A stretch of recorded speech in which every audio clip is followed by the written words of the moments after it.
That should be a good answer. There we go. Number 10. Wait, what did you put? So where is it that cosine 2x equals or sine 2x? We can do this one by graphing. What does sine 2x look like? Well, it's got a period of pi, right? Yep. So here's 2 pi, here's pi. I'm going to divide that into 4 equal parts and say sine starts out at 0, goes to 1, goes to 0, goes to -1, goes to 0, right? And then it does it again here, right? Goes to 1, goes to 0, goes to -1, goes back to 0. So this is sine of 2x, right? And we need another. So that's the left side of the equation. What is the right side of the equation? That's cosine x, right? So cosine x starts at 1, goes to 0, goes to -1, goes to 0, but it's got a period of 2 pi, right? Is that particularly why you call it odd and even functions? Well, odd because cosine is even has y-axis symmetry, sine is even has origin symmetry. So yeah, if you look at the definition of odd, f of x is and only if f of -x equals negative f of x. Even g of x if and only if g of -x equals g of x. So it has y-axis symmetry, this has origin symmetry. But yeah, we can see where these intersect here, here, wherever that is, and then here. So it's like there's 3 points of intersection. How can we, these are kind of obvious, right? That pi over 2 and 3 pi over 2. But what's this one? I'm sorry, my graph is a little sloppy, but you get the idea, right? That there's a point of intersection here, which okay, yeah, kind of, yeah, looks like it, yeah. So let's do it honestly. This was honest enough. I don't know. Let's do it algebraically. Cosine x. So double angle identity. 2 sine x cosine. Was that too fast? That should allow you to remember it for yourself, right? So either cosine x equals 0, which is equivalent to, say, an odd multiple of pi over 2, right? Or 2 sine x equals 1. So either or. I can divide both sides by this non-zero quantity cosine x if it's not 0.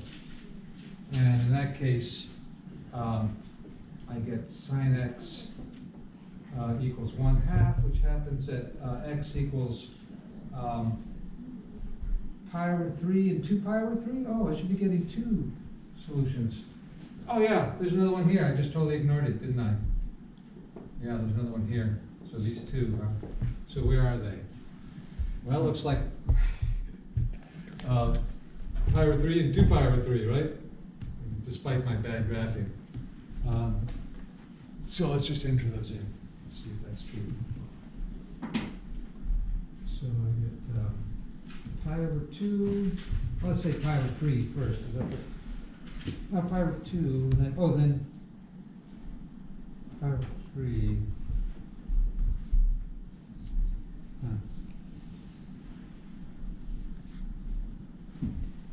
Yeah. Pi over 3 should be. Oh, sorry. There's another solution here. Oh, sorry. This one it was my, yeah, I should make a better graph. Yeah, it intersects here and here. So, but this one is the pi over 3 one. Let me make a better graph. This is just too terrible. All right, make it larger, huh? So here's 1, here's -1. I want to go to 2 pi because that's the period of the larger period, right? And so I want to graph y equals sine 2x. Well, that's going to have a period of pi. So I divide this into 4 equal parts and say, yeah, it goes from 0 to 1, back to 0 to -1, back to 0, and then it does it again, right? 1 to 0 again, right? So here's the sine curve. Much more elegantly done. And where's the cosine curve? Well, cosine starts at 1. So this is the other curve, right? The right-hand side, cosine x. And starts at 1, goes to 0, goes to -1, goes to 0, goes to 1, right? So let's plot those for that, right? So this is pi over 2. I guess this is pi over, yeah, pi over 3 here, huh? Doesn't look very convincing, does it? Looks more like pi over 6, huh? You can always plug it into GeoGebra. Yeah, see, I'm wrong about this. The graph helped me to see that I'm wrong. Sine is not 1/2, the sine is square root of 3 over 2 at pi over 3. It's pi over 6 and 5 pi over 6, right? Yeah. And the graph helped me pick that out, right? Because this is clearly half of pi over 3 here, right? So 1/3 of pi over 2 is about here. And then this one is 5 pi over 6, huh? And then pi over 2 and 3 pi over 2 are the other two. Yeah, okay. So I was about to make a mistake. So pi over 6, comma, pi over 2, comma, the next one would be 5 pi over 6, huh? If we were listing them out in order, which you don't have to do. And then 3 pi over 2.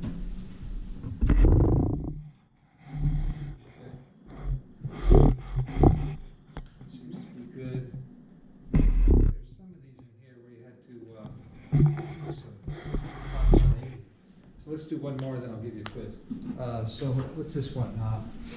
Use inverse trig functions to find the smallest two positive solutions to this equation on that interval.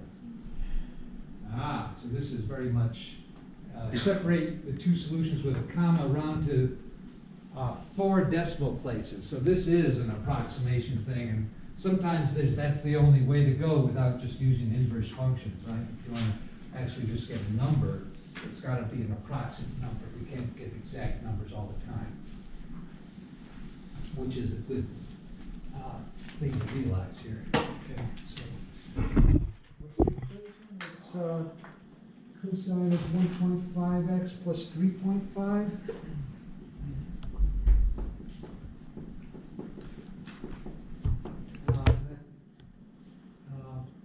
That's got to be equal to 0.1525. And that's it, huh?